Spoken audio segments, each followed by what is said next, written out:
सांस्कृतिक और पौराणिक परिदृश्य से आच्छादित भारतवर्ष में पुरातन काल से परंपरा के मुताबिक अनेकों व्रत त्योहार मनाने की परंपरा चली आ रही है, जिसका निर्वहन आज के आधुनिक भौतिकवादी युग में बुजुर्ग पीढ़ी द्वारा किया जा रहा है। आज की युवा पीढ़ी को इन व्रत त्योहारों से सरोकार कुछ कम ही है, लिहाजा आज की पीढ़ी में पौराणिक संस्कारों को जीवित रखने के उद्देश्य से उनके बीच हमारे बुजुर्ग इन व्रत त्योहारों को मना रहे हैं। बुधवार को देश भर के विभिन्न कोनों में बछबारस का त्योहार बड़ी ही श्रद्धा और उल्लास के साथ मनाया गया। तीर्थ नगरी पुष्कर में इस पारंपरिक त्योहार को मनाते हुए महिलाओं ने पहली बार बछड़े को जन्म देने वाली गौ माता की विशेष पूजा अर्चना की। गौ माता की पूजा उन्हीं विवाहिताओं द्वारा की गई जिन्होंने पुत्र को जन्म दिया हो। कस्बे की हर गली मोहल्ले में महिलाएं गाय और बछड़े की पूजा करती। महिलाओं ने पूजा के लिए गुड़, मौली, पानी का कलश, कुमकुम, चावल व फलों का उपयोग किया। महिलाओं ने सुबह से पूजा अर्चना शुरू कर दी। पूजा करने के बाद महिलाओं ने बछबारस की कथा का वाचन और श्रवण किया। तत्पश्चात अपने से बड़ी महिलाओं के पांव छूकर उनसे आशीर्वाद प्राप्त किया। इस दिन मान्यता के मुताबिक व्रतधारी महिलाओं ने गाय का दूध, गेहूं से बनी रोटी, कटी हुई सब्जी और गाय के दूध से बनने वाले सभी खाद्य पदार्थों का सेवन वर्जित रखा।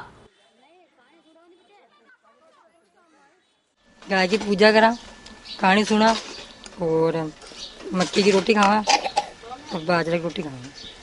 किस प्रकार से पूजा करते हैं? पूजा से क्या होता है? आज का दिन कहलाता है? बेटे की माँ तुझे गाय की पूजा करती है आज के दिन, और पूजने से फल मिलता है। किस प्रकार का फल मिलता है? किस प्रकार की मनोकामनाएं मांगते हैं आप पूजा करते? जो भी मनोकामना मांगते वो पूर्ण होती है। बछबारस का दिन है ये। भादवे में जन्माष्टमी के बाद जो बारस आती है उसको करते हैं। 11 के दिन रात को मोट और चने भिजोते हैं, फिर उसकी गाय की पूजा करते हैं। उस गाय के बछड़ा होना चाहिए, उसकी पूजा करते हैं। आज के दिन गेहूं नहीं खाते हैं, और जिसके लड़का हुआ होता है उस वो गाय की पूजा करता है, उसको पीले के लुगड़ा उठाता है और नारियल में दीपक जलाता है, और आज के दिन गेहूं नहीं खाते हैं। तो भाद्र के महीने में बछबारस होती है, गाय की पूजा की जाती है।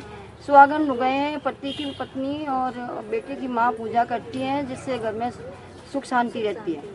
इसमें क्या खाते हो आज? इसमें बाजरे की रोटी खाते हैं, गेहूं और जौ नहीं खाते हैं। बाजरी, चना, चावल ऐसे मक्की वगैरह खाते हैं, लेकिन गेहूं और जौ की रोटी नहीं खाते हैं। इसी तरह अजमेर में भी बछबारस का पर्व विवाहिताओं ने बड़ी श्रद्धा के साथ मनाया। पुत्र संतान प्राप्त करने वाली महिलाओं ने गौ माता और बछड़े की सामूहिक रूप से पूजा अर्चना की। गौ मां और बछड़े को चावल, गुड़, अंकुरित धान आदि का भोग लगाकर पूजा अर्चना की और घर परिवार सहित पति और संतान की दीर्घायु की कामना की। इस मौके पर महिलाओं ने बछबारस की पारंपरिक कथा का श्रवण किया। बछबारस को हम पाटा पूजते हैं, और बेटे की माँ होती है, पति की लुगाई होती है, उसको दोनों को पूछ के बेटे की उम्र के लिए पाटा पूछते हैं। गाय को पूछते हैं, गाय पूजने के बाद पाटा पूछते हैं। मोट चने खाते हैं, आज मोटा धान खाते हैं, बक्का बाजरा, इसके अलावा और कोई चीज नहीं, गेहूं नहीं खाना चाहिए। आज की पूजा ये पाटा की पूजा होती है। इसमें हम गाय बछड़े की इनकी पूजा करते हैं और मोट चने भिगोते हैं, और इसमें आज गेहूं नहीं खाते हैं, सिर्फ मक्का बाजरा ही खाते हैं।